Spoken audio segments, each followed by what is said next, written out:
सर्व अच्युत गोत्रे बंधू आणि भगिनी, त्याचप्रमाणे साधू संतांना दंडवत प्रणाम. आज आपण 188 नंबरच्या सत्संगात प्रवेश करत आहोत.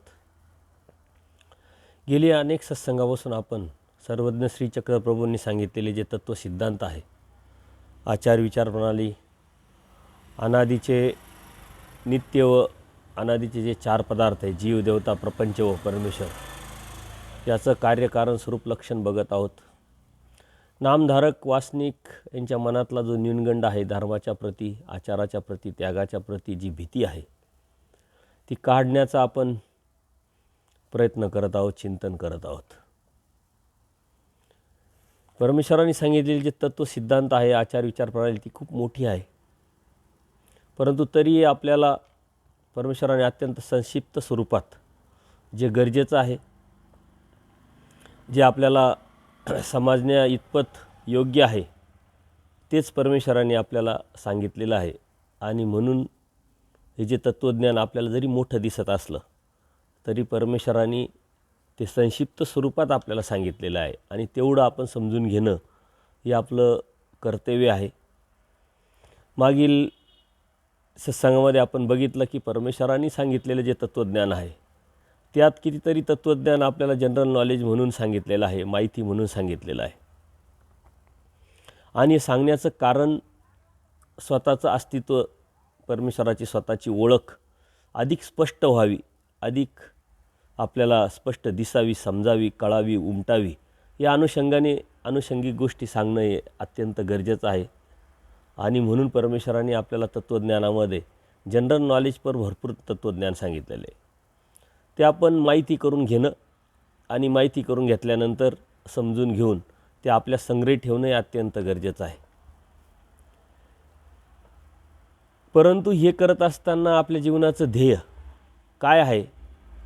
परमेश्वराची प्राप्ती, परमेश्वराचा आनंद, हे आपल्या दृष्टीसमोरून न जाण्यासाठी परमेश्वराने सांगितली जी त्याग प्रणाली आहे, आचार विचार प्रणाली आहे, ती आपल्या हृदयात साठवून त्यावरती चालण्याचा, अंतर्बाह्य बदल करण्याचा आपण प्रयत्न करणं म्हणजे धार्मिकता.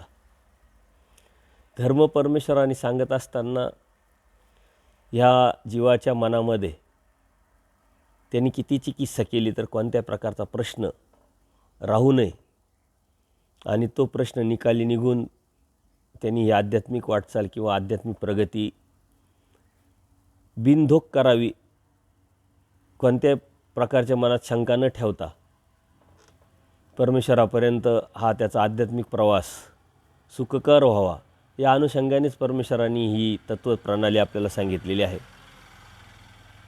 आणि ही तत्त्वप्रणाली सांगत असताना त्यामध्ये जीव, देवता, प्रपंच व स्वतः परमेश्वर याविषयी प्रत्येक गोष्ट अत्यंत सूक्ष्म पद्धतीने, बारीक सारीक पद्धतीने आपल्याला सांगितलेली दिसते.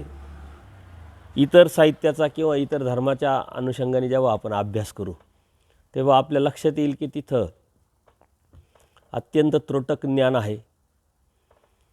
त्या शास्त्रामध्ये पूर्णपणे ज्ञान हे आपल्याला आढळणार नाही, दिसणार नाही, आणि म्हणून त्यांची संभ्रमावस्था पण तशीच राहते. परंतु आपण आपल्या तत्त्वज्ञानाचा जर अभ्यास केला आणि जाणून समजून उमजून जर घेतलं तर अशी मनात कोणती शंका राहत नाही किंवा गैरसमज किंवा संभ्रमावस्था राहत नाही.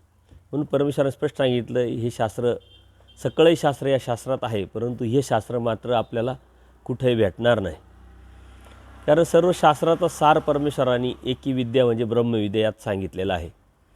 आणि त्या अनुषंगाने आपल्याला असं कधीतरी जाणवतं पण की इतर शास्त्रातले काही उदाहरणं, दृष्टांत किंवा काही तत्त्वसुद्धा आपल्याला इथं आढळतात. याचं कारणच परमेश्वराने क्लिअर करण्यासाठी, स्पष्ट करण्यासाठी, पारदर्शकता येण्यासाठी का इतरही शास्त्र इथं कसं आहे आणि त्या शास्त्रात काय काय आहे हे सांगण्याचा आपल्याला आणि अधिक स्पष्टता करण्याचा, पारदर्शकता येण्यासाठी हे आपल्याला सांगितलेलं आढळतं.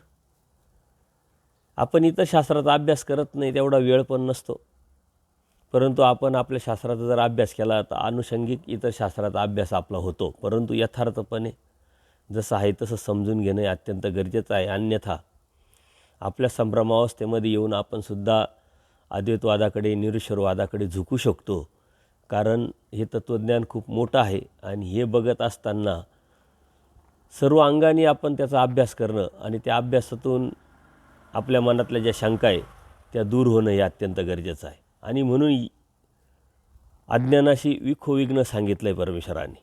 जोपर्यंत आपण या तत्त्वज्ञानात पूर्णपणे समजून घेत नाही, जाणून घेत नाही, हे तत्त्वज्ञान आपल्याला पूर्णपणे समजत नाही, तोपर्यंत आपण इतर साहित्य अभ्यासणं, इतर साहित्य बघणं हे आपल्यासाठी खूप मोठी धोक्याची घंटा आहे. म्हणून परमेश्वराने सांगितलं इतर अन्य मार्गाचा संसर्ग न करावा आणि अन्य मार्गाच्या गुंफे न वाचावे. म्हणजे अन्य मार्ग म्हणजे काय?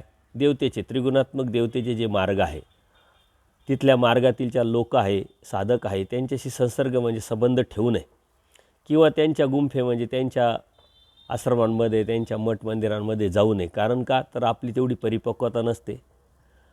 कोणी जावं, कोणी करावं हे तर जो विषय व्यवस्था करू जाणे, जो विषय व्यवस्था करू शकतो तोच इथं जाऊ शकतो, येऊ शकतो, चर्चा करू शकतो. जर यदा कदाचित ती विषय व्यवस्था आपल्याला करता येत नसेल आणि आपल्या धर्माचं परिपक्व ज्ञान पूर्णपणे आपल्याला माहीत नसेल तर आपण त्यात वाहत जाण्याची शक्यता असते आणि म्हणून धर्मापासून सुद्धा जाण्याची शक्यता असते. कारण अनंत जन्मानंतर, अनंत सृष्टीनंतर आपल्याला परमेश्वरांनी बोध दिला आहे आणि तो बोध टिकवणं तेवढंच गरजेचं आहे. म्हणून आपल्याला परमेश्वरांनी हे तत्त्वज्ञान सांगत असताना ह्या तत्त्वज्ञानात कसं टिकायचं आणि तत्त्वज्ञानातून परमेश्वर प्राप्तीला कसं यायचं याच्यासाठी बऱ्याचशा आयडियाज पण दिलेल्या आहे, धोके पण सांगितलेले आहे आणि ते जर आपण पाळले तर नक्कीच आपल्याला धर्मापासून जाण्याची शक्यता अजिबात उत्पन्न होत नाही किंवा होणार नाही. परंतु काही लोक असे असतात की हे तत्त्वज्ञान पूर्णपणे न अभ्यासता हे बघू ते बघू म्हणून इतर तत्त्वज्ञानाला पण स्पर्श करतात आणि यातून निघून गेलेली मंडळी मी बघितलेली आहे. कारण जसं आहे तसं न समजल्यामुळं, जसं आहे तसं न कळाल्यामुळं ते तिकडं आकर्षित होतात. विषय व्यवस्था त्यांना न करता आल्यामुळं या धर्मावरून ते जातात. म्हणून पूर्णपणे यातला अभ्यास करा, समजून घ्या, जाणून घ्या आणि मग विषय व्यवस्था जर करता येत असेल तर मग तुम्ही इतर साहित्य अभ्यासू शकता किंवा इतर ठिकाणी जाऊन डोकावू शकता. परमेश्वराने प्रत्येक गोष्ट आपल्याला सांगितलेली, काय घ्यायचं, काय सोडायचं, कशाजवळ जायचं, कशाजवळ जायचं नाही, जायचं असेल तर कधी जायचं, या साऱ्या गोष्टी आपल्याला परमेश्वराने का सांगितल्या? तो दयाळू, माळू, कृपाळू आहे, आपली माता पिता आहे, आपलं हित तो जाणतो आणि आपल्या हिताच्या अनुषंगाने आपलं नुकसान होणार नाही किंवा नुकसान होऊ नये यासाठीच परमेश्वराने प्रत्येक गोष्ट आपल्याला अत्यंत पारदर्शक स्पष्टपणे सांगितलेली आहे. परंतु हे जर आपण समजून न घेता इकडं तिकडं जात राहिलो, परिपक्वता न येता जरी जात राहिलो तर नक्कीच या साधनेवरून जाणारे साधक आपल्याला दिसतात. आणि म्हणून परमेश्वराने स्पष्ट सांगितलं आहे, अन्य पुरुष धर्मापासूनही जाय. अन्य पुरुष धर्मापासून, जो धर्मात आहे तोच धर्मातून जाऊ शकतो. आणि मग हा धर्मातला अन्य परमेश्वराने सांगितलेला आहे. कारण इथं आहे परंतु इथलं न जाणता, इथलं न समजता, इथल्या आज्ञा परमेश्वराने सांगितलेल्या त्या न प्रतिपालन करता तो इतर ठिकाणच्या गोष्टी करण्याचा जेव्हा प्रयत्न करेल, तो धर्मात असून, धर्मात आलेला असतानासुद्धा धर्मावरून जाण्याची शक्यता निर्माण होते आणि धर्मावरून जातो. विकारे पुरुष धर्मापासूनही जाय. इथं विकाराला अजिबात महत्त्व नाही, विकार शून्य करायला परमेश्वराने सांगितलेलं आहे. तसं इतर ठिकाणी तसं नाही आहे. तिथं विकाराला स्वीकारलेलं आहे, नाकारलेलं नाही आहे. आणि परमेश्वराने विकाराला नाकारलेलं आहे. विषय उपभोगला नाही तर मनुष्य काही मरतो का? उलट योग्यता होते असं परमेश्वरांनी आपल्याला स्पष्ट सांगितलं आहे. म्हणून विकार शून्यता, विकाराचा जीव वेगळा होऊ शकत नाही परंतु विकार शून्यता मात्र त्यामध्ये येऊ शकते. आणि ती विकार शून्यता जोपर्यंत आपल्यात येत नाही तोपर्यंत मात्र इतर धर्मियांचा, इतर मठमंदिरांचा संसर्ग आपण करू नये. कारण जर तिथं गेलो तर विकाराला तिथं महत्त्व दिलेलं असल्यामुळं किंवा विकाराचा कोणत्याही प्रकारचा त्यांनी नाकारलेलं नसल्यामुळं त्या विकाराच्या अनुषंगाने हा जीव धर्मात असूनसुद्धा धर्मावरून जाण्याची शक्यता असते. आणि म्हणून परमेश्वराने जे आपल्याला धोके सांगितलेले धर्मात आल्यानंतर धर्मातून जाण्याचे, ते आपण अभ्यासले पाहिजे. आणि त्या अनुषंगाने आपण जर बघितलं तर नक्कीच आपल्याला परमेश्वराचे तत्त्वज्ञान किती मोठं, किती अथांग आणि किती खोलवर आहे हे कळेल आणि त्यातूनच आपण परमेश्वराच्या या आनंदापर्यंत, प्राप्तीच्या ध्येयापर्यंत पोचू शकतो. मागे आपण बघितलं सूत्रांमध्ये परमेश्वर जनरल नॉलेज पर आपल्याला जे चैतन्य विद्या आदी करून सकळे विद्या अपरामोचका, म्हणजे यक्षिणीपासून म्हणजे कर्मभूमीच्या देवतेपासून तर चैतन्य देवतेपर्यंत ज्या बी सकळ ही देवतेच्या विद्या आहे त्या सर्व आमोचक आहे, त्या मोचक नाही. आणि चैतन्यापर परमेश्वर जो आहे त्याचं प्राप्ती हीच अच्युतपद आहे आणि त्यालाच अच्युतपद म्हणावं. इतर देवतेच्या ज्या भक्ती आहे, इतर देवतेच्या ज्या प्राप्ती आहे त्याला च्युती हा दोष असल्यामुळं त्या साऱ्या अमोचक आहे. आणि पूर्वी प्रकरणातच परमेश्वराने स्पष्ट सांगितलेलं आहे, सृष्टीमध्ये कवने करणे मुंची जना, कशानेच हा जीव मुंचीला म्हणजे मुक्तीला जाऊ शकत नाही. आणि त्या अनुषंगाने आता ही सारी सूत्र जी आहे, आता विचार मालिकामध्ये बरेचसे देवतेची माहिती, विद्यावतांची माहिती, जनरल नॉलेज पर आपल्याला ह्या साऱ्या गोष्टी सांगितलेल्या आहे. परंतु जेव्हा हे आपलं क्लिअर होईल, स्पष्ट होईल, तेव्हा परमेश्वर आपल्याला अधिक स्पष्ट दिसेल, त्याचा समर्थवाद अधिक स्पष्ट जाणवेल, उमटेल, लक्षात येईल आणि त्याप्रती असलेलं आपलं आवडी, त्याप्रती असलेलं आपलं प्रेम अधिक वाढेल. कारण समर्थवादावरती निष्ठा येण्यासाठी हे जे बी आहे हे आपल्याला समजणं अत्यंत गरजेचं आहे. यातून बाहेर पडणं आणि याविषयी कोणत्या प्रकारचं आकर्षण न राहणं हे गरजेचं आहे. म्हणून परमेश्वराने तत्त्वज्ञान आपल्याला सांगितलेलं आहे.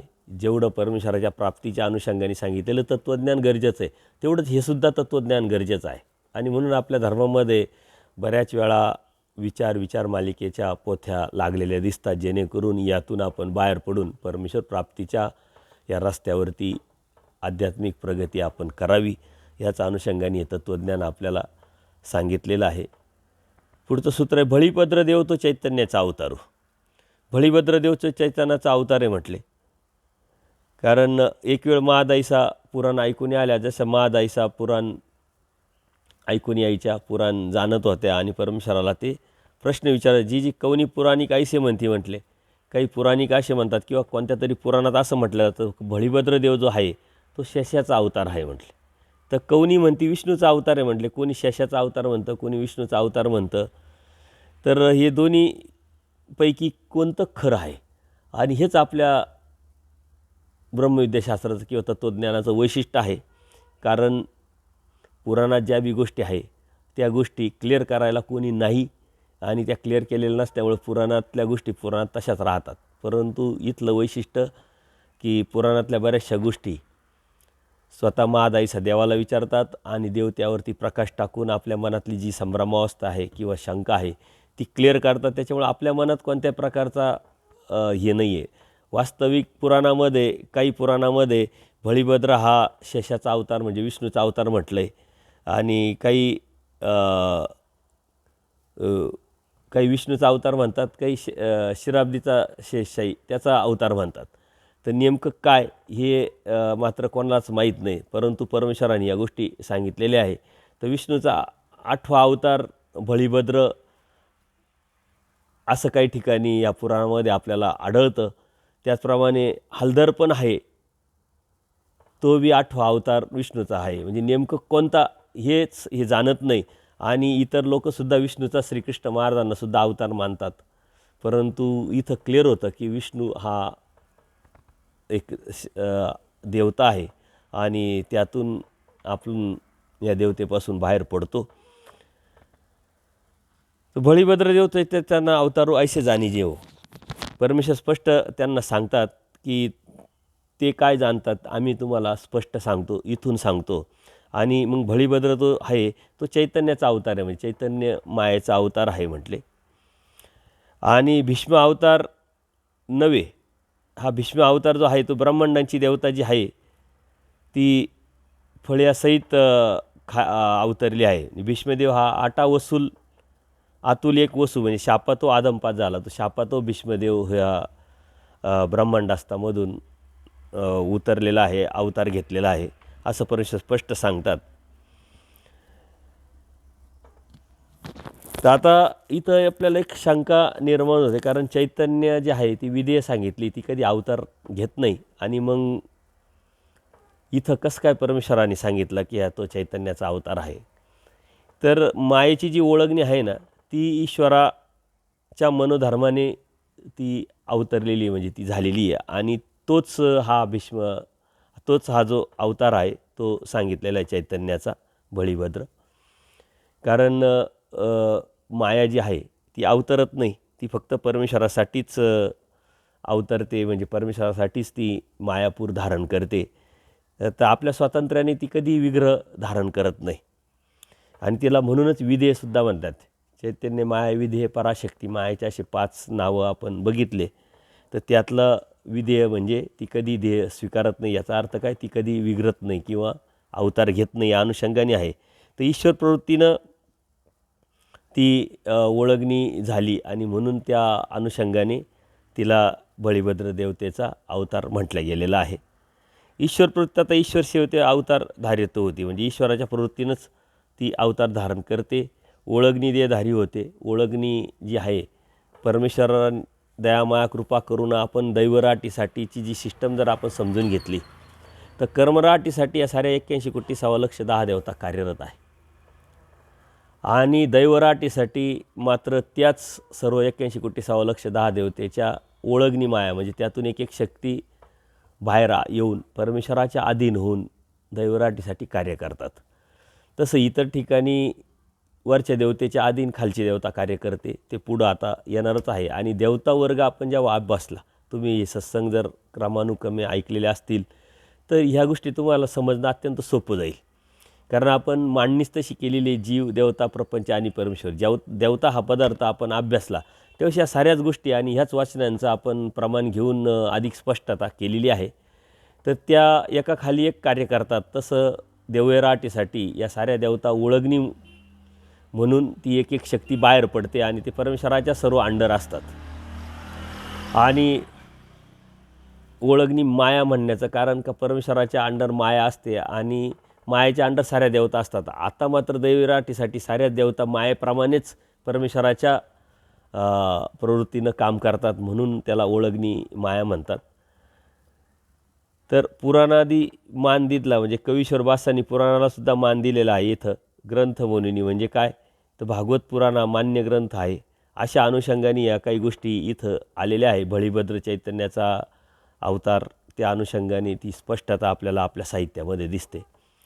तर या ज्या गोष्टी जनरल नॉलेज म्हणून आपण पुराणामध्ये पुराणी जे आहे किंवा पुराण जे सांगणारी मंडळी आहे, त्यांना मात्र यावेळेस काहीच माहीत नाही. कधीतरी तुम्ही कीर्तनं, प्रवचनं जर अन्य लोकांचे ऐकले तर ते फक्त त्याचं त्याला सांगत राहतात. तत्त्वज्ञान खूप कमी आणि कथा मात्र सांगत असतात. आणि त्या कथेतून ते 1 तास 2 तास लोकांना मार्गदर्शन करत राहतात. नेमकं काय सांगायचे त्यांना लक्षात येत नाही आणि लोकांनाही लक्षात येत नाही की आपण काय घ्यायला आलो. एक फक्त धार्मिकता, एक संस्कार म्हणून ते जातात. पण आपल्याकडं तसं नाही आहे. आपण सुरुवात कुठून केली आणि शेवट आपल्याला कुठं करायचा, आपण का करतो, कशासाठी करतो, का समजून घेतो, आणि ज्ञानाची व्याख्या परमेश्वराने त्याच अनुषंगाने केली. जे जसं आहे तसं जाणणे म्हणजे ज्ञान.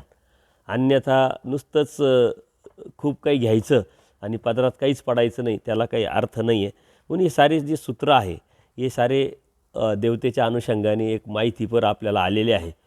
आणि आजकाल सर्व सद्भक्त अभ्यास करायला लागलेले आहे. आणि त्या अनुषंगानेच नामधारक वासनिकांना समोर ठेवून आपण हा अभ्यासक्रम तयार केलेला आहे. जर आपण अभ्यास करत असाल आणि अभ्यास करण्याची इच्छा असेल तर पहिल्यापासून सत्संग जर आपण ऐकले, तर पहिला सत्संग ऐकल्यानंतर एक वही समोर घेऊन नोट काढून ठेवले, कारण परत परत आपण हे सत्संग ऐकू शकत नाही, वेळ तेवढा नाही आहे. पुढं आपल्याला सरकत जायचं आहे. वेळ असेल तर अधिक वाचणं अतिउत्तम, पण नुसतंच ऐकणं, त्यापेक्षा नोट काढून ठेवण्याची जर सवय लागली तर ती संग्रही कायमस्वरूपी आपल्याकडे राहते. कधी काळी आपल्याला जर त्याच्यावरती अधिक माहिती घ्यायची असेल तर त्यावरती नुसती नजर मारली तरी आपल्याला व्हेरी IMP म्हणून ते टिपण आपल्या हस्ताक्षरात राहतं. आणि पूर्वी आपल्या साधकांनी, जे साधुसंत होऊन गेले, त्या अभ्यासाची प्रक्रिया तशी होती की ते टिपण काढायचे आणि त्या टिपणातूनच आता आपल्याला बरंचसं साहित्य उपलब्ध झालेलं आहे. तर टिपण हे आपल्या अभ्यासाची एक प्रक्रिया आपण केली पाहिजे. आणि नंबरप्रमाणे जर ऐकलं तर आपला अभ्यास पण होत राहतो. परंतु आता बरेचसे सद्भक्त मला कॉन्टॅक्ट करतात. कॉन्टॅक्ट केल्यानंतर मग मी तो फोन त्यांचा सेव्ह करतो आणि एक विशिष्ट मोबाईलमध्ये एक ग्रुप तयार केलेले मी. त्या ग्रुपद्वारे पुढचे बी सत्संग येत राहतात. तर अगोदरच्या सत्संगाची लिंक आलेली असते, तो ऐकत राहतो. नंतर अचानक 185चा 140चा असा कोणताही सत्संग माझ्याकडून तुम्हाला प्राप्त होतो. तर ते तुम्हाला माहिती म्हणून की पुढं सत्संग चाललेले आहे, तुम्ही मागून मागून ऐकत चला, ते सोडून हे ऐका असं नाही.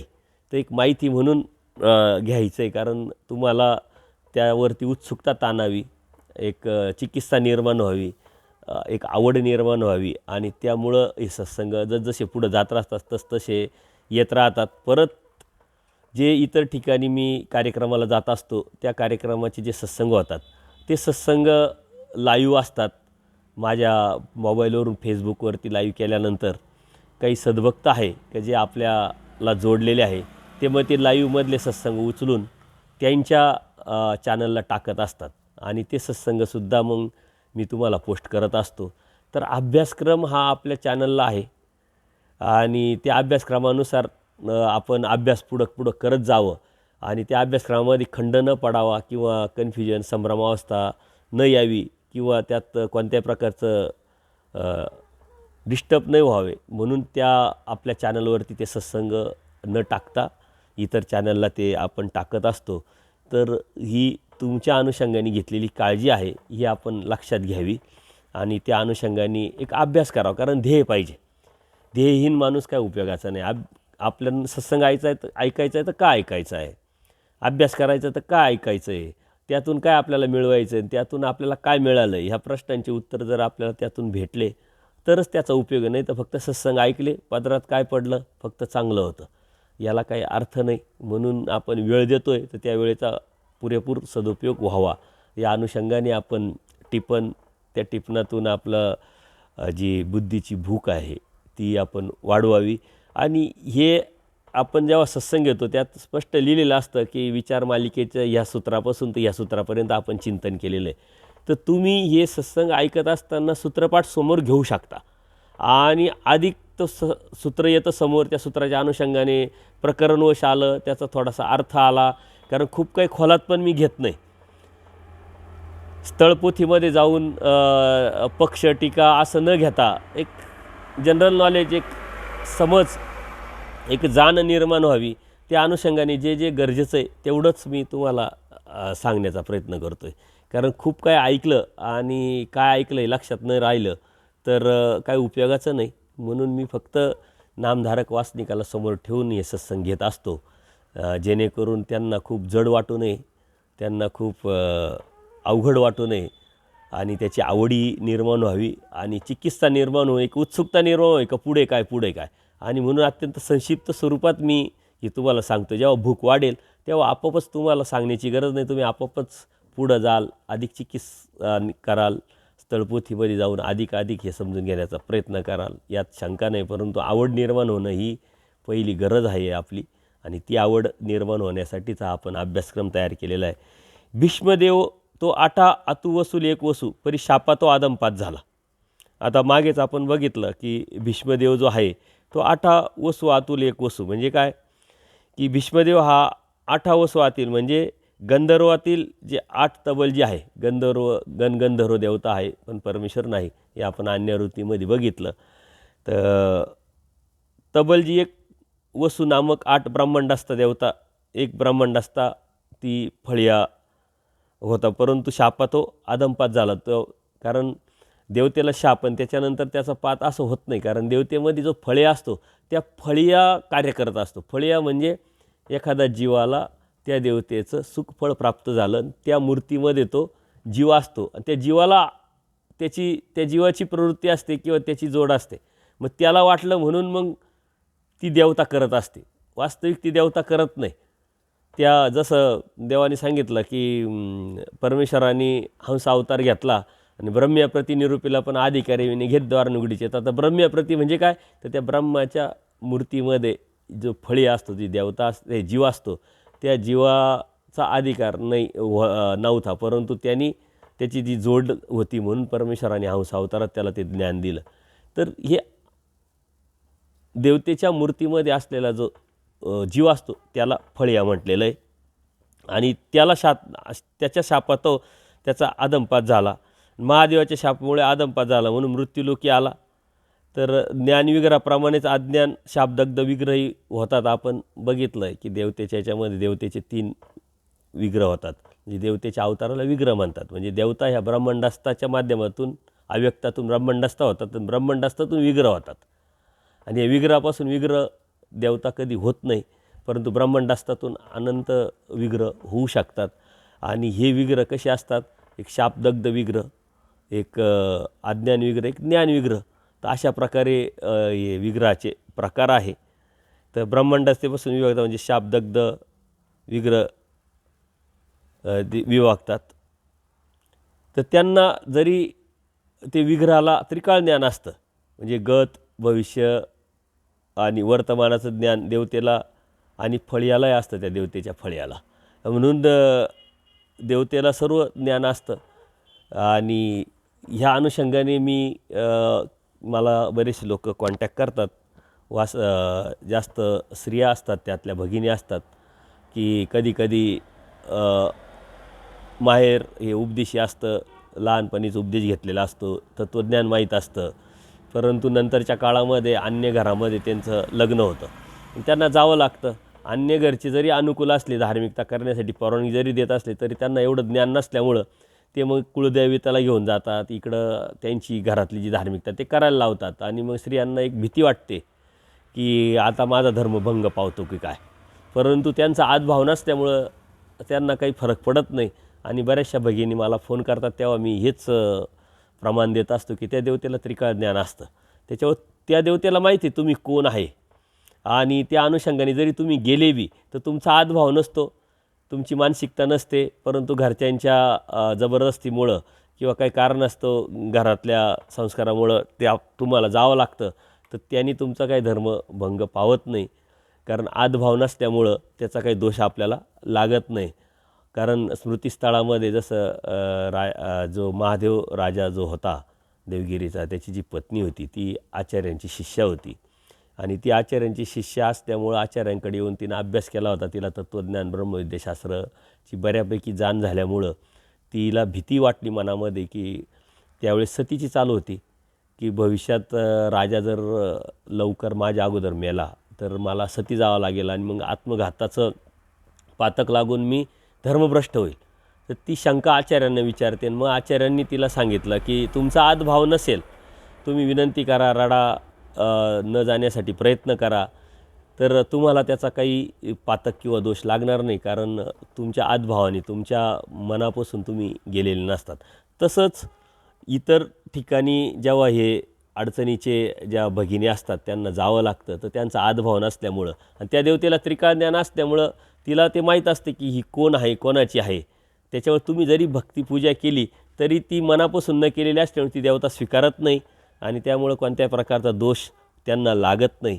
तरी हे देवतेचं त्रिकाळ ज्ञान देवतेला असतं. आणि त्या अनुषंगाने आपण पाळत असतो की जिथं देवतेचं सामर्थ्य आहे, मंदिर आहे किंवा त्या अनुषंगाने काही पदार्थ असेल प्रसादाच्या माध्यमातून, काही भंडाऱ्याच्या माध्यमातून आपण स्वीकारत नाही. याचं कारणच ते आहे की त्या देवतेचा त्याच्यावरती प्रभाव असतो आणि मग ती देवता त्या अन्नाच्या माध्यमातूनच आपल्याला आपलवत असते किंवा भ्रम निर्माण करून एक मलिनत्व निर्माण करून आपण धर्मापासून जाण्याची शक्यता असते, कारण ते सामर्थ्याचं काम आहे. आणि देवतेकडे सामर्थ्य असतात. ते पुढच्या सूत्रांमध्ये येणारच आहे की किती सामर्थ्य असतं आणि आपण ते बघितलेलं आहे. तर ह्यापासून आपण लक्षात घेतलं पाहिजे. बरीचशी जी मंडळी आहे की आज थोडी संभ्रमावस्था वासनिक वर्गामध्ये झालेली दिसते की आपल्या शरीरामध्ये जर देवतेच्या पिंडस्थ आहे तर मग आपण नपळतं पाळण्याचं कारण काय. आणि देवता नित्यबद्ध असं स्पष्ट सांगितलं, जर त्या बंधनात आहे तर ते आपल्याला काय करू शकतात. तर हे अन्यथा ज्ञान आहे, कारण देवता ह्या सामर्थ्य देवतेमध्ये असतं आणि ते सामर्थ्याच्या माध्यमातून त्यांचा तो धर्म ते सांभाळत असतात, ते आपलवत असतात. तीर्थक्षेत्र हे जे आहे ते आपलावतात पुरुष. तर ह्या ज्या गोष्टी परमेश्वराने सांगितल्या त्या आपण पाळल्या पाहिजे. हे नियम आहे आपल्याला धर्मावर टिकण्यासाठी. तर हा भ्रम पण आहे की आपल्यामध्ये जे पिंडस्थ आहे तर त्या पिंडस्थाच्या माध्यमातून काय कारण आहे त्याचं, त्यांच्यामध्ये किती सामर्थ्य आहे. त्या पिंडस्थ नसतं तर मग आपल्याला आपले जे बी जीवन आहे ते कसं जगता आलं असतं किंवा परमेश्वराच्या प्राप्तीपर्यंत कसं जाता येईल. तर या ज्या बाकी आहे तर या आपण समजून घेतल्या पाहिजे की नेमकं काय आहे. नित्यबद्ध आहे तर कोणत्या अनुषंगाने नित्यबद्ध आहे, तर त्या देवतेचा एक स्वरूप व्याप असतो, स्वरूप मर्यादा असते आणि त्या स्वरूपाच्या बाहेर त्या जाऊ शकत नाही, कार्य करू शकत नाही. त्या अर्थाने बद्धता आहे, बंधनं आहे त्यांना. याचा अर्थ त्या काहीच काम करत नाही, नित्यबद्ध आहे आणि त्या काही करू शकत नाही असा अर्थ होत नाही. हे अर्धवट ज्ञान घेतल्यामुळं बऱ्याचशा लोकांमध्ये एक शंका आहे की पिंडस्थ आहे मग नपाळतं पाळण्याचं कारण काय. तर नपाळतं म्हणजे न सांगितलेलं धर्म, नकारलेलं धर्म आपण पाळायचा नाही आहे, जेणेकरून तो आपला नियम परमेश्वराने आपल्याला सांगितला आहे धर्मावर राहण्यासाठी, टिकण्यासाठी, म्हणून तो आपण पाळायचा नाही. आणि देवतेचं एक सामर्थ्य असतं, ते सामर्थ्याचं काम आहे, ते कार्य करणारच आहे. त्या याच्यात मर्यादेत ती कार्य करत राहते. जर आपण तिथं गेलो नाही आणि त्या अनुषंगाने काही केलं नाही तर त्याही आपल्याला काही करत नाही. आणि परमेश्वराने दायंबाच्या माध्यमातून आपल्याला हे सांगितलं आहे का जर आपण त्यांच्या लागलो नाही मागे तर त्या बी आपल्याला काही करत नाही. म्हणून आपण आपला धर्म सांभाळत असताना आपल्या धर्माच्या नियमात राहून, चौकटीत राहून आपण आपला धर्म सांभाळला पाहिजे. त्याच्यासाठीच परमेश्वराने तत्त्वज्ञान पण सांगितलं. यदा कदाचित ते देवतेचं तत्त्वज्ञान आपल्याला सांगितलेलं नसतं तर आपण स्वातंत्र्याचा अर्थ स्वैराचार घेतला असताना आपल्याला काहीच होत नाही आणि आपण परमेश्वराचे आहोत. आणि म्हणून आपण मोकाट कुठेही फिरलो असतो, कुठेही गेलो असतो, काही केलं असतं, त्या देवतेला बी आव्हान केलं असतं किंवा देवतेच्या अनुषंगाने आपण त्यांची तिरस्कार केला असता, तर वास्तविक देवतेचा तिरस्कार करण्याचं, द्वेष करण्याचं काही कारण नाही. कारण अस्तित्व रूपाने आपण त्यांना मानतोच. परमेश्वराने सांगितलं 81 कोटी 6 लक्ष 10 देवता आहे, त्यांचं कार्य, स्वरूप, लक्षण, सारं ज्ञान, सुख, सामर्थ्य, ऐश्वर्य, प्रकाश ते कशा कार्य करतात याचा अर्थ आपण त्यांना मानतो. म्हणजे काय, ती भक्ती करत नाही आहे. का भक्ती, तर भक्तीचे एक उद्देश वेगळे असतात. मुक्तीसाठीच भक्ती केली जाते आणि त्या मुक्ती देऊ शकत नाही म्हणून त्यांची भक्ती करत नाही. याचा अर्थ आपण मानत नाही असा विषय होत नाही. परंतु बऱ्याचशा लोकांमध्ये हा संभ्रम आहे आणि हा संभ्रमातून आपण बाहेर पडण्यासाठी परमेश्वराने तत्त्वज्ञान किती खोलवर, किती व्यापक आणि किती प्रगल्भपणे सांगितलं हे आपल्याला लक्षात घेण्यासारखं आहे आणि ते आपण त्या पद्धतीनंच घेतलं पाहिजे. अन्यथा धर्मापासून नक्कीच जात असतो आणि त्यालाच आपण विपरीत म्हणतो. कारण का, विपरीत म्हणजे काय की परमेश्वराचं जे तत्त्वज्ञान स्पष्ट मांडणे म्हणजे विपरीत तत्त्व नव्हे, पारदर्शकपणे मांडणे म्हणजे विपरीत तत्त्व नव्हे. विपरीत्व म्हणजे काय की देवतेला ज्या अर्थी आपण मानत नाही, देवतेचं सामर्थ्य मानत नाही, त्या अर्थी परमेश्वराचं सामर्थ्य आपण मानत नाही. अप्रत्यक्षरित्या परमेश्वराला आपण नाकारतो आहे. कारण देवता ह्या परमेश्वराच्या शक्ती आहे आणि या शक्तीद्वारेच परमेश्वर कार्य करतात आणि त्या कार्याच्या माध्यमातूनच परमेश्वरसुद्धा ब्रह्मांडाची सर्व व्यापार करतात. त्यांना नाकारण्याचा अर्थ अप्रत्यक्षरित्या आपण परमेश्वराला नाकारल्यासारखं होईल आणि म्हणून आपण ते त्याला विपरीत म्हणतो. आपण विपरीत म्हणजे परमेश्वराच्या मार्गावरती तो विपरीत झाला, म्हणजे परमेश्वरावरच्या समर्थवादावरची त्याची निष्ठा कमी झाली. अशा पद्धतीनं ते आपण बघितलं पाहिजे. क्षीराब्दी अविक्रिय ब्रह्म, की क्षीराब्दीचा जी देवता आहे ती अविक्रिय ब्रह्म हे परमेश्वराने आपल्याला सांगितलेलं आहे. क्षीराब्दी म्हणजे शेष नारायण, अविक्रिय ब्रह्म म्हणजे न विकरणारे ब्रह्म आहे. तर योग सद्ब्रह्मात जसे विकरणे नाही तसे शेषनारायण सात्विक असल्याने त्याला बी क्षोभणे, विकरणे नाही.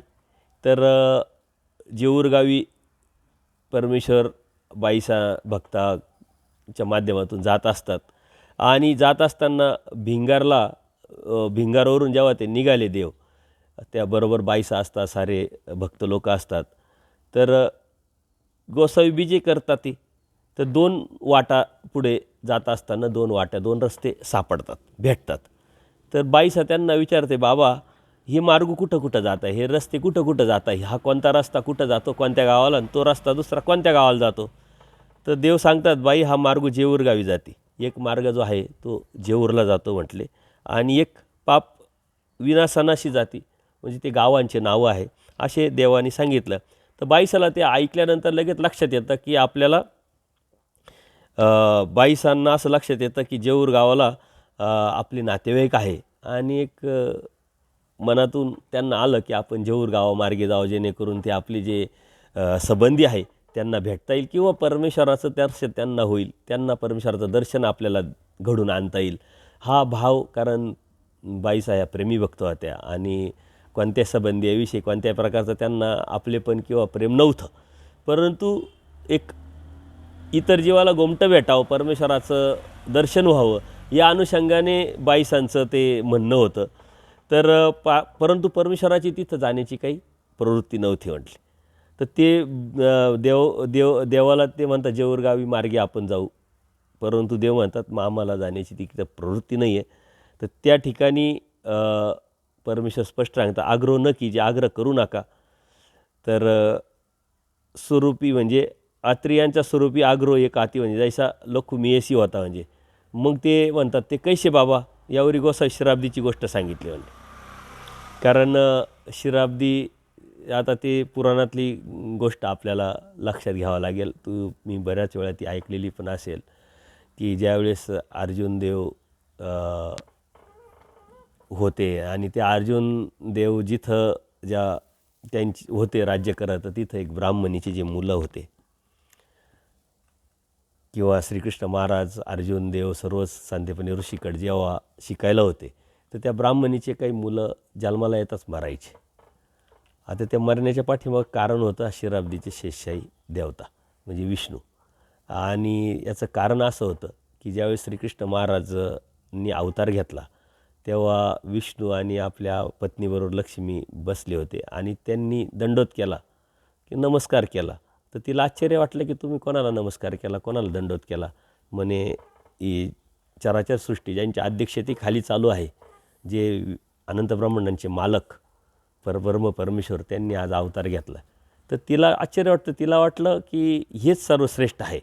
ते विष्णू म्हणतात तसं नाही आहे, माझ्यापेक्षाही श्रेष्ठ आहे आणि मी तर एक त्यांचा दास आहे किंवा शक्ती आहे. आणि मग तिनं हट्ट धरला आणि तो हट्टापायी मग आता देवाला तर ते म्हणू शकत नाही या ना आमच्या पत्नीला दर्शन द्या. आणि मग त्यांनी ती आयडिया केली की त्या ब्राह्मणाचे मुलं तो घेऊन जायचा. तर ती ब्राह्मणी रडायला लागली आणि अर्जुनाला तिनं धिक्कारलं का तुझ्याकडे एवढी शक्ती आहे, गांडीव धनुष्य आहे, काय उपयोगाचं, तुझ्या राज्यात तर असून माझे मुलं जगत नाही, जन्मताच येऊन मरतात. तर त्यालाही ते आव्हान वाटलं. तो म्हणे काही काळजी करू नका, आत्ता इथून पुढचं कोणतंही मूल जाणार नाही आणि जर गेलं तर मी जिथं असेल तिथून घेऊन येईल आणि जर नाही आणलं तर मी अग्निकाष्ठ घेईल. आता हे सारं परमेश्वराच्या लीळा आहे, आगाध लीळा आहे, त्या पुराणात येतात, परंतु त्याच्या पाठीमागचं जे मर्म आहे त्यांना माहीत नाही, आपल्याला माहिती आहे. याचं कारण काय आहे, श्रीकृष्ण स्वामी श्री चक्रधरांनी त्याच्यावरती प्रकाश टाकून आपल्याला ते सांगितलेलं आहे. तर तसं होतं. तो मुलगा जन्माला यायच्या अगोदरच मरतो. ती आधी रडत होती, इथून मागे ते मुलाला जन्म तरी यायचा किंवा त्याचं तोंड तरी बघायचं, आत्ता तर ते मला दिसलं नाही. त्यांनी धिक्कारलं. त्याला वाटलं ठीक आहे आपण जाऊ, आता कुठं असेल, पाताळात असेल, स्वर्गात असेल, नरकात असेल, आपण घेऊन येऊ. तो सगळीकडे जातो पण ते मुलं काही दिसते नाही. आणि मग रात्र निघून जाते. तो अग्निकाष्ठ घ्यायला तयारी करतो. श्रीकृष्ण महाराजांना समजतं, श्रीकृष्ण महाराज येतात, ते काय करू राहिलं आणि असं असं म्हणे चल माझ्याबरोबर.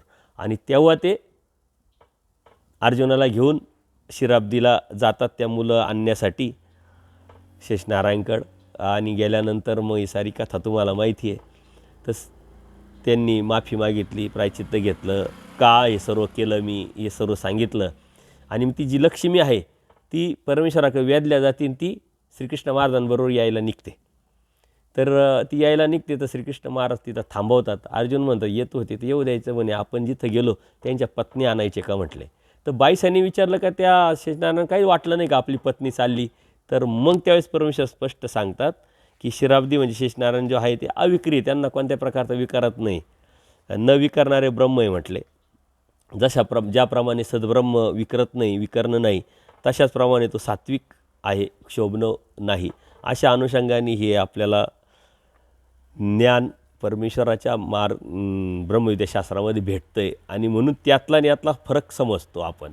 आणि ज्यावेळेस लोक समजतात की सारे विष्णूचेच अवतार आहे, त्यावेळेस ही कथा आपण त्यांना सांगितली की लक्षात येतं की जर श्रीकृष्ण महाराज विष्णूचेच अवतार असते तर विष्णूने असं कशाला केलं असतं आणि श्रीकृष्ण महाराज तिथं कशाला गेले असते. जर ते एकच आहे तर ते वेगळे आहे, म्हणूनच अशी कथा पुराणामध्ये येते. आणि श्रीकृष्ण महाराज विष्णू वेगळे आहे हे सांगण्यासाठी आपल्याला हे प्रमाण आहे इतर धर्मियांना, आणि त्यातून आपण ते समजावून सांगू शकतो. त्याचं प्रमाण आपण देऊ शकतो. आणि हे विष्णूचे अवतार परमेश्वर श्रीकृष्ण महाराज नाही आहे, तर श्रीकृष्ण महाराज हे परब्रह्म परमेश्वर एक वेगळीच शक्ती आहे हे आपण त्यांना सांगितल्यानंतर त्याच्या लक्षात पण येऊ शकतं. पण त्याच्या पाठीमागं परमेश्वराची कृपा, त्यांची जोड असेल तर आपल्या माध्यमातून परमेश्वर ते कार्य करत राहतात. बाई नरसिंह भूत एक अवतरले, त्याचा कृपू ब्रह्मांडीनं सामाय. बघा आता हे जे देवतेची किती सामर्थ्य असतं, तर त्या अनुषंगाने आता नरसिंह ही कथा आपल्याला शाळेत पण होते आणि आपण ऐकलेली पण आहे. तर नरसिंह जे प्रल्हाद जो असतो तो नारायण म्हणजे परमेश्वराचा किंवा देवतेचा भक्त असतो आणि त्याचे जे वडील आहे ते स्वतःलाच परमेश्वर म्हणून घेतात, कारण त्यांना शाप असतो की ते कशाने मेल्या जाणार नाही. आणि म्हणून त्याला एक अहंकार निर्माण होतो का माझीच भक्ती करा, कारण मीच परमेश्वर आहे किंवा मीच देवता आहे. परंतु परमेश्वरानेच त्याचा गर्व काढून टाकण्यासाठी ह्या अगाध लीळा केलेल्या आपल्याला दिसतील. तर महादाईसा देवाला एकदा विचारतात की नरसिंहाचे पौराणिक परमेश्वर, नरसिंहाला पौराणिक म्हणजे परमेश्वर अवतार मानतात, तर ते कौने गुणेजी कशामुळं त्याला अवतार मानतात. तर परमेश्वर म्हणतात, बाई नुसते एक भूत एक अवतरले, त्याचा कृपू ब्रह्मांडीनं सामाय म्हटले. त्याची शक्ती एवढी होती तर त्या एका ब्रह्मांडात ती सामावू शकत नव्हती. वास्तविक आता एका ब्रह्मांडा इतकी त्याची शक्ती नव्हती, परंतु एक भाव तसा किंवा त्या शक्तीची किती मोठं शक्ती आहे असू शकते, तर या अर्थाने त्या सामर्थ्याच्या अर्थाने ते परमेश्वराने सांगितलेलं आहे. तर त्यावेळेस महादाईसा विचारते की हे कोणत्या स्थानीचा अवतार मानतात त्याला. तर शेवटी यक्षिणीचा, म्हणजे कर्मभूमीच्या देवतेतील सर्वात शेवटची यक्षिणी देवता आहे, तिचा तो अवतार होता म्हटले. तर बाईसाला देव सांगतात नरसिंह म्हणजे अर्धा नर अर्धा सिंह अशा आकाराचे अज्ञान विग्रह होऊन ते अवतारला होता आणि ती शेवटी यक्षिणीचा अवतार होता. वरील देवतेच्या चेष्टकत्वानुसार ते खांबातून प्रगटले होते, कारण वरच्या देवतेनी चैतन्य देवतेच्या अनुषंगाने त्याचा जो भाव आहे तो पुढं चालत गेला आणि त्यामुळं वरच्या देवतेने खालच्या देवतेला आदेश देऊन ते अवतार घ्यायला लावला. तर एक विग्रहाचा जो क्रोध आहे त्याचा तो एका ब्रह्मांडात सामावत नव्हता, या भावार्थे. म्हणजे आता कर्मभूमीच्या देवतेचं 500च स्वरूप मर्यादाचं योजन असतं, 500 योजन स्वरूप मर्यादा, त्याच्या पलीकडं त्याचं सामर्थ्य नाही आहे, ते जाऊ शकत नाही. मग एका ब्रह्मांडात असं का बरं कसं काय ते होईल, तर ते भावार्थ अर्थाने सांगितलेले की त्याच्यामध्ये एवढी शक्ती किंवा त्याचा एवढा कोप होता तर चराचर विश्वामध्ये सुद्धा सामावू शकत नव्हता, एवढी त्याची ताकद होती. तर भूत एक अवतरले म्हणजे काय शेवटील देवता त्या यक्षिणीच्या अज्ञान विग्रहाला भूत म्हटलेले, वास्तविक ते भूत नाही, भूत असं काही नाही. तर या अनुषंगाने परमेश्वरांनी आपल्याला हे माहिती दिलेली आहे की नरसिंह भूत हे अवतरले कारण त्याला शाप होता की मनुष्याकडून तो मरू शकत नव्हता. आणि मग अर्धा नर अर्धा सिंह, जेणेकरून तो मनुष्य नाही. त्या अनुषंगाने मग ही आपल्याला कथा भक्त प्रल्हादाची कथा आपण शाळेतसुद्धा ऐकलेली आहे. ती परमेश्वरांनी आपल्याला या ब्रह्मविद्याशास्त्रातून अधिक स्पष्ट आणि समजून सांगितली आहे. महादाईसा पुराण ऐकून यायच्या आणि त्या पुराणातल्या कथा ऐकल्यानंतर पुराणिक काय म्हणतात, पुराणिक काय समजतात, अशा अनुषंगाने महादाईसांनी प्रश्न विचारले. म्हणून या प्रश्नातून आपण अधिक क्लिअर होतो, स्पष्ट होतो. जरी आता काय आपण इथं परिपक्व ज्ञान न घेता आपण पुराण गोष्टी ऐकायला गेलो आणि ऐकल्याने विषय अवस्था नाही करता आली तर आपण त्या देवतेच्याच विग्रहालाच परमेश्वर समजून तिथंच भक्तीला लागू आणि या परमेश्वर भक्तीपासून तुटू. तर म्हणून या साऱ्या कथा परमेश्वराने अनुषंगिक आपल्याला सांगितल्या. वास्तविक याचा अर्थ असा नाही आहे की या पुराणातल्या गोष्टी देवाने स्वीकारल्या किंवा देवाने आपल्याला सांगितल्या, तर त्याच्यावर प्रकाश टाकलेला आहे अधिक क्लिअर करण्यासाठी, अधिक स्पष्ट करण्यासाठी, अधिक पारदर्शकता येण्यासाठी, किंवा परमेश्वराने या पुराणातल्या गोष्टीचा सुद्धा मान ठेवून आपल्याला ते सांगितलं आहे, त्याचं मर्यादा ठेवून आपल्याला हे तत्त्वज्ञान सांगितलं आहे. हे देवतेच्या अनुषंगाने आलेलं तत्त्वज्ञान आपण अभ्यासलं तर परमेश्वर ही वस्तू काय आहे, तिची शक्ती कशी आहे, तिचा समर्थवाद कसा आहे, ह्या परमेश्वराच्यावरती आपल्याला असलेली भक्ती कशी आपण निर्माण केली पाहिजे आणि कशी आपली बुद्धी असली पाहिजे, या बोधाच्या माध्यमातून आपण अधिक आपला बोध पक्का करू शकतो. स्वर्गी गायीचा लोक एकू अति, ते त्याची सुरभी देवता. आता सुरभी ही देवता म्हणजे कधीतरी बऱ्याच वर्षांपूर्वी तुम्हाला आठवत असेल की टी व्हीवरती एक सुरभी मालिका होती. सुरभी म्हणजे वेगवेगळे पक्वान्न निर्माण करणारे. काही हॉटेलला नावसुद्धा असतं सुरभी, म्हणजे तिथं वेगळे पक्वान्न एक स्त्रियांना जे चांगले चांगले पक्वान्न बनवतात किंवा ज्यांना पाककला चांगली येते त्यांनासुद्धा हे शब्द वापरल्या जातात. तर एखादी बाईला ते येतं तर आपण तिला म्हणतो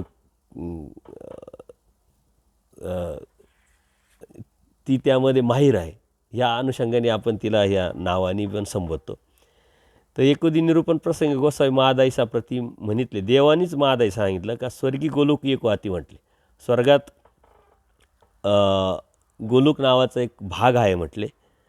तर महादाईसा म्हटले ते कसं जी सर्वजण बाई जैसेची येत गाईचे कळप ते तिची तेत धवळ्या गाईचे कळप. धवळ्या गाई दुधोडिया गोलोक म्हणजे बाई ते ती सुरभी देवता. यावरी दाईंबापूसे जी जी अंतराळी देवता कोणती कवन देवता. तर भुजा अंतराळी गणगंधर्व खालू ती एकशे देवतेची हो का जी साऱ्या देवतेची परमेश्वर स्पष्ट माहिती देतात. म्हणून परमेश्वर आहे. त्यांना सर्वच माहिती, अशी कोणतीच गोष्ट नाही का त्यांना माहीत नाही आहे. कोणताही प्रश्न विचारा, देवतेच्या अनुषंगाने असो किंवा विद्यावंताच्या अनुषंगाने असो, जीवाच्या अनुषंगाने असो, भूतकाळ असो, भविष्यकाळ असो, वर्तमान काळ असो, अगदी सृष्टीच्या आरंभापासून तर सृष्टीच्या महासारापर्यंत सार संसरण युगधर्म, त्यातला धर्म अधर्म, धर्मातो प्राप्ती अधर्मातो प्राप्ती, साऱ्या गोष्टी आपल्या शास्त्रामध्ये आलेल्या आहे. आणि म्हणून स्वर्गी म्हणजे स्वर्गलोकातील 21 पुऱ्यातील गायीचा लोक एक वाती म्हणजे एक गोलोक नावाचं एक पूर म्हणजे भाग आहे. तेथील ब्रह्मांडस्था गायीच्या आकाराचे आहे. म्हणजे तिथली देवताच्या जे आहे ब्रह्मांडस्था त्या गायीच्या आकाराच्या आहे आणि त्याला सुरभी देवता असे नाव आहे म्हटले. त्या देवता सुरभी नावाची आहे. तिलाच काही लोक कामधेनूसुद्धा असे म्हणतात. आणि म्हणून ती कामधेनू म्हणजे प्रत्येक मनात आलेली इच्छा किंवा मनात आलेला पदार्थ देणारी गाय म्हणजे कामधेनू. या पुराणामध्ये या कामधेनू ला मारलं म्हणूनच आपला जो परशुराम आहे त्याचा विग्रहाने वध केला हे आपण ऐकलेलं आहे.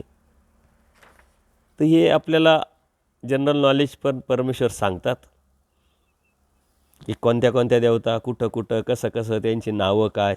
अंतराळी गणगंधर्व, अंतराळातसुद्धा गणगंधर्व देवता आहे म्हटले. अंतराळीच्या म्हणजे अंतराळ असतं, अंतराळामध्ये राहणाऱ्या देवता. गणगंधर्व म्हणजे समूहानेच राहतात आणि समूहानेच गायन करतात. आता अन्यवृत्तीमध्ये आपण बघितलेलं आहे. आणि देवता वर्ग जर तुम्ही सत्संगाच्या माध्यमातून ऐकलेला असेल तर यावरती सर्व गोष्टी क्लिअर होतात. आपण तिथं देवता वर्ग पूर्ण स्पष्टपणे घेतलेला आहे आणि अन्यवृत्तीच घेतलेली आहे. प्रत्येक थोयावाईज घेतलेली आहे. त्यांच्याकडे असलेले सामर्थ्य, पंचप्रकार, शक्ती, कोणत्या शक्ती कशा कार्य करतात हे सर्व क्लिअर केलेलं आहे. ते हेच सूत्रांच्या माध्यमातून आपण ते प्रमाणे घेऊन केलेले आहे. म्हणून देवता वर्ग एकदा ऐका, समजून घ्या, नोट काढून घ्या आणि विषय क्लिअर करा. कारण देवतेच्या अनुषंगाने खूप जास्त विचार करणंची आवश्यकता नाही, पण एक नॉलेज म्हणून आपण ते असलं पाहिजे. त्यातून आपण तुटावं, त्यातून आपण निघावं. त्या अनुषंगाने देवता वर्ग परमेश्वराने सांगितले. यक्षिणी म्हणजे अष्टदेवनीपासून खाली यक्षिणी, पुरुष यक्षिणी म्हणजे स्त्री पुरुष अशा जोडपांनी असतात. तर यक्षिणी देवता आहे. स्वर्गीय इंद्रदिकांच्या ठाई विषय मानसिक विखो. आता स्वर्गी आणि इंद्रदिकांच्या ठाई विषय हा जो आहे मानसिक आहे. एक वेळ दायंबे पुशिले स्वर्गीच्या देवतांचे विखो आयसे का म्हणजे म्हटले. विखो आयसे का म्हणजे का बरं. कारण आपण बघितलं विखो इंद्रिय विलाय जाय, इंद्रिय अंतकरणी विलाय जाय, तर हे देवतेचे नाव आहे. तर विखो का म्हटलं यांनी विचारलं आपल्या दायंबांनी. तर भोजे आहे स्वर्गीय इंद्रदिकांच्या ठाई विषय मानसिक विखो म्हटले. स्वर्गाच्या आणि इंद्रदिकांच्या ज्या ठाई आहे स्वर्गातल्या देवतेच्या, तर विषय हा मानसिक आहे म्हणले. इथेच्या अशी स्वर्गीचा विखो तो उत्तम म्हणजे इथल्यापेक्षा स्वर्गीचा उत्तम आहे. हावभावीची भोगतात म्हणले. तिथं यंत्र उडता नाही. स्वर्गीच्या पातळीचा भोग उत्तम ते पुढं आलेलंच आहे पुढच्या सूत्रामध्ये. तर कोणत्या अनुषंगाने तर स्वर्गीय इंद्रियाच्या ठाई स्वर्गस्थ इंद्रियकांमध्ये खाली एक श्रेणीपासून विषय हे जडचेतन पदार्थ हे फक्त मानसिक असतात. प्रधान असतात मानसिक, शारीर आनुषंगिक असतात. मुख्य चेतन विषय मानसिक, हावभावी रमणरूपता तसं यंत्ररूढता ही आनुषंगिक असतं. अशा पद्धतीने प्रधानत्व काय असतं तिथं, विषय हा मानसिक. मानसिक हावभावीच फक्त हावभाव करायचा. अनुकार भाव म्हणजे मनाशी उल्लेख, विषयरूप हास्य विनोद थट्टा मस्करी कौतुक, अशाच पद्धतीनं ते विषय भोगतात. शारीर सेवना मात्र तिथं नसल्यात आहे. फक्त आनुषंगिक कधीतरी यंत्ररूढता असे म्हटले, आनुषंगिक ती विक्रिया येतेच म्हटले. तर येथीचा म्हणजे इथला आणि तिथला विषयाच्या अनुषंगाने परमेश्वरांनी स्पष्टता किंवा तुलना आपलीला सांगितलेली आहे. स्वर्गीच्या पाशी पातळीचा भोग उत्तम. स्वर्गापेक्षा पातळीचा जो भोग आहे तो म्हणजे स्वर्गापेक्षा इथला भोग उत्तम का सांगितला, कोणत्या अनुषंगाने सांगितला हे आपण समजून घेतलं पाहिजे. पातळीचा भोग तो उत्तम म्हणजे काय, की उत्तम स्वर्गामध्ये पदार्थ उत्तम आणि विपुल आहेत, तर ते कसे सेवन करायचे याचे ज्ञान आहे म्हटले. परंतु इथं तसं नाही आहे. ज्ञानानुसार सेवन करणे नाही आणि इंद्रिय निवृत्ती लवकर होते. पातळीचा पार्थिव पदार्थ आहे तसे सेवन करावे त्याचे ज्ञान आहे. तर ज्ञानानुसार विषयाचे ज्ञाने वर्तन आहे. परंतु राजाजवळ एखादा उत्तम पदार्थ आहे, विपुल आहे, जडचेतन पदार्थ कसा केव्हा उपभोग घ्यावा याचे त्याला ज्ञान नसते. परंतु त्याला ज्ञान आहे कसा घ्यायचा, काय, कोणता, कधी. तर तो ज्ञान जो आहे वर्तन करणारा विषया तो उत्तम सांगितले, त्या अर्थाने उत्तम सांगितलेलं आहे. तसे स्वर्गीच्यापेक्षा पातळीचा भोग उत्तम का जाणावं, तर हे टीकाकार सांगतात की ते का उत्तम जाणावं, तर ते काही नेणीज आहे, म्हणजे ते काही आम्ही सांगू शकत नाही, ते आम्हाला काही माहीत पण नाही. पण परमेश्वरांनी हे वचन सांगितलं आहे. या वचनाच्या अनुषंगाने टीकाकारांनी पक्षाच्या माध्यमातून हे सांगण्याचा प्रयत्न पण आपल्याला केला. परंतु ते सुद्धा शेवटी सांगतात की कशा अर्थाने कोणत्या अनुषंगाने तो उत्तम देव म्हटले हे मात्र आम्हालासुद्धा माहीत नाही ना, आम्हालासुद्धा सांगता येणार नाही. तर त्यावरती प्रकाश काय फक्त हावभावाचा आहे म्हणून तो. आणि इकडं पातळीचा जो आहे तर ते जो जाणणारा आहे तो समजू शकतो, जाणू शकतो आणि त्याच्यातून तृप्त होऊ शकतो. पण तो बी भासच तेवढ्यापुरतंच म्हणून उत्तम म्हटलं आहे. परंतु त्या अनुषंगाने टीकाकार म्हणतात ते आम्हीसुद्धा पूर्णपणे त्याच्यावरती प्रकाश टाकू शकत नाही. म्हणून आपल्याला बी याच्यावरती खूप जास्त विचार करणं चुकीचं आहे. कधीकधी मला बरेच लोक प्रश्न विचारतात आणि हे प्रश्न मला बरेच ठिकाणी आलेले आहे. तर मी त्यांना सांगतो की ज्या गोष्टीचा खूप जास्त विचार करायचा नसतो तो विचारच करायचा नसतो. कोणती गोष्ट घ्या तुम्ही, कोणतीही, त्याचा जर जास्त विचार केला तर ती नकारात्मकतेकडे आपल्याला घेऊन जाते, निगेटिव्हकडे घेऊन जाते. म्हणून जास्त विचार कोणत्या करायचा कोणता नाही करायचा, कोणतं चिंतन करायचं, आत्मशुद्धीच्या माध्यमातून, त्यागाच्या माध्यमातून, परमेश्वर प्राप्तीच्या अनुषंगाने, आचाराच्या माध्यमातून याचा तुम्ही किती विचार करू शकता ते तुम्हाला बळ देईल, फायदा देऊन जाईल. ते जनरल नॉलेजपर ह्या ज्या गोष्टी आहे त्याचा खूप जास्त विचार न करता आपल्याला एक जुजबी माहिती असायला पाहिजे. एक शिदोरी म्हणून आपल्याला अध्यात्माचा प्रवास करण्यासाठी माहिती पाहिजे. या अनुषंगानेच आपण त्याचा विचार करायचा. जैसा तुम्हा श्वान शुक्राचा विको तैसा इंद्रदिका तुमचा. म्हणजे जैसा तुम्हा श्वान शुक्राचा विको म्हणजे आपल्याला मृत्यूलोकीच्या मनुष्याला श्वान आणि शुकर याचा जो विखो आहे ते अमंगळ आहे, किळसवाना वाटतो म्हटले. कोणाला? मृत्यूलोकीच्या मनुष्याचा जो आहे तो इतर देवतेच्या अनुषंगाने किंवा वरच्या त्यांना तो अमंगळ वाटतो, किळसवाना वाटतो. त्याप्रमाणे इंद्रदिकांचा तुमचा म्हणजे इंद्रदिकाला मृत्यूलोकीच्या मनुष्याचा विषय भोग अमंगळ वाटतो.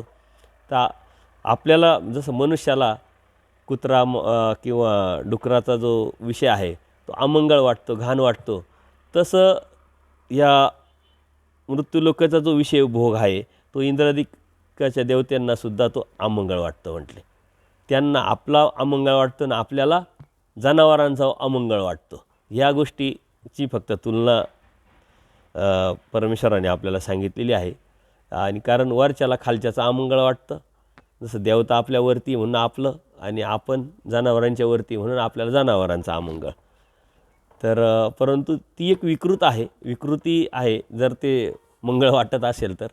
आणि विषय हा इतका स्ट्रॉंग आहे, परंतु परमेश्वराने त्याच्यावरती आपल्याला उपाय सांगितलेला आहे की मानसिकी आपल्यापर्यंत तो, कारण विषय हा मनातून इंद्रियापर्यंत जात असतो आणि त्यावरती जर कंट्रोल करायचा असेल, विकारातून आपल्याला बाहेर पडायचं असेल, तर हा विषय मनात जाणार नाही याची आपण जास्तीत जास्त काळजी घेतली पाहिजे. त्याच्यासाठी परमेश्वराने सांगितलं, अनेक सामयतेत अनंत न सामाय, अनंत सामयतेत अनेक न सामाय. म्हणजे जर ह्या विषयाच्या अनुषंगाने आपल्या हृदयामध्ये, आपल्या मनामध्ये काही भाव असेल, तर परमेश्वराचं तत्त्वज्ञान येऊ शकत नाही. आणि तत्त्वज्ञान परमेश्वराचं असेल तर ते येऊ शकत नाही. तर ते मनात येणार नाही याची जर आपण काळजी घेतली तर ते इंद्रियापर्यंत जात नाही. इंद्रियापर्यंत गेलं नाही तर आपण विकारू शकत नाही. अनंत जन्मात अनंत सृष्टीत या विकारामुळेच आपण परत परत जन्मवृत्तीमध्ये आलो, प्रमादी झालो, दुःखात पडलो आणि त्याच्यावरतीच आपण कंट्रोल करणं. कारण जीवाच्या दोषामध्ये सर्वात पहिला दोष आहे विकार. विकार म्हणजे अनसारखे होणे, बदलणे. जे आहे तसं स्थिरता आपली न ठेवता आपली भंगली म्हणजे अस्थिर झालो, अस्थिर झालो म्हणजे अनसारखं झालो, बदललो आणि मग आपण प्रमादी झालो. तर हे विषय सर्वात मोठा धोका, सर्वात मोठा दुश्मन आणि सर्वात मोठं चॅलेंज, आव्हान आपल्यास पुढं असतं, साधकापुढं. आणि ते सर्वांनाच असतं, असं काही नाही. आणि तो सर्वात मोठा स्ट्रॉंग विषय, तो सर्वात मोठा विषय बळत आहे. कलियुग आणि त्या कलियुगामध्ये विषय राम आणि त्या विषयरामध्ये विषय बळता असल्यानंतर ते किती मोठं आव्हान असू शकतं हे एका साधकालाच समजतं. आणि साधक प्रत्येकजण असतात, फक्त आपण त्यावरती गेलो पाहिजे. पण हे समजून घेतल्यानंतर त्यातून बाहेर पडणं तरी एवढं सोपं नाही, ते एक आव्हानच असतं. पण त्यात सतत जर चिंतनात असेल आपण या शास्त्राच्या, तर मात्र ते आपल्या हृदयात येणार नाही.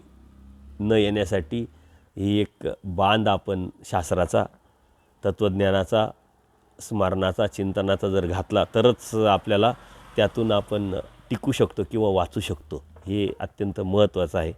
परमेश्वराने त्याच्यासाठी आपल्याला शास्त्रामध्ये खूप आयडियाज दिलेले आहे आणि त्या आयडिया आपण वापरल्या पाहिजे. वरिलीच्या इच्छा तळिलीचा व्यापार. आता देवता हा विषय आपण याच्यामध्ये घेतलेला आहे. बेलापुरीला हे सारं निरूपण महादाईसाप्रती परमेश्वराचं चाललं आहे. जीव प्रपंचानुवादू महादाईसा देवाला विचारतात की हा नागदेव सकळे जाणे, ना आचार्य जे आहे हे सकळ जाणतात आणि सन्निधान असतं परी आम्ही काहीच नेणे, आम्हालासुद्धा सन्निधान आहे तुमचं पण आम्ही काही जाणत नाही. तर देव त्यांना उलट प्रश्न करतात, चौपरते काही जाणणे असे म्हटले. चौपरते म्हणजे बाई तुम्ही जीव जाणता, देवता जाणता, प्रपंच जाणता, परमेश्वर जाणता म्हणे. हो जाणता. म्हणजे या चौपरते काही जाणणे असे म्हटले. या चारी पदार्थाव्यतिरिक्त काही जाणणंच नाही आहे. आणि म्हणून शास्त्रामध्ये आपण जीव, देवता, प्रपंच, परमेश्वर याचं कार्यकारण स्वरूप लक्षण समजलं म्हणजे हाच अभ्यास आहे. याच्यावरती सारा अभ्यासाची इमारत उभी राहिलेली आहे, त्यावरतीच. आणि हे सर्व कोणासाठी चाललं आहे? फक्त जीवासाठी. कोणी केलेलं आहे? परमेश्वरासाठी, परमेश्वराने. आणि म्हणून या व्यतिरिक्त काही नसतं म्हटले. आणि मग देवतेच्या अनुषंगाने परमेश्वराने बरेच तिथं तत्त्वज्ञान सांगितले. देवता एकी उचा एकी नीचा, पहिली आठ आईली तिन्ही सामानाची, पहिलायला ते व्यापुनीवरती आईल पाला त्या असते जाणेवरीच्या इच्छा तळीचा व्यापार. देवतेच्या या सत्संगामध्ये आपण हे सर्व अभ्यासलेलं आहे. चैतन्यापासून एकशिनीपर्यंत हे सर्वच जाणावं. म्हणजे काय की खालची देवता वरच्या देवतेच्या अनुषंगाने कार्यरत असते, परत वरची देवता त्याच्या खालच्या देवतेचा कार्यरत असते. या साऱ्या गोष्टी वरच्या देवतेच्या इच्छेने खालची देवता व्यापार करत असते. ही सारी एक सिस्टम आहे. हा ब्रह्मांड चालवण्याचा एक सिस्टमचा भाग आहे. देवता हा एक सिस्टमचा भाग आहे. जसं हे सर्व आपला भारत देश चालतो. भारत देश चालतो, लोकप्रतिनिधी निवडून आपण दिलेले असतात आणि ते लोकप्रतिनिधी कारभार चालवतात. वास्तविक ते कारभार चालवतात का? नाही. त्यांनी एक सिस्टम उभी केलेली आहे, प्रशासन. आणि त्या प्रशासनाच्या माध्यमातून हे भारत देश चालवतात.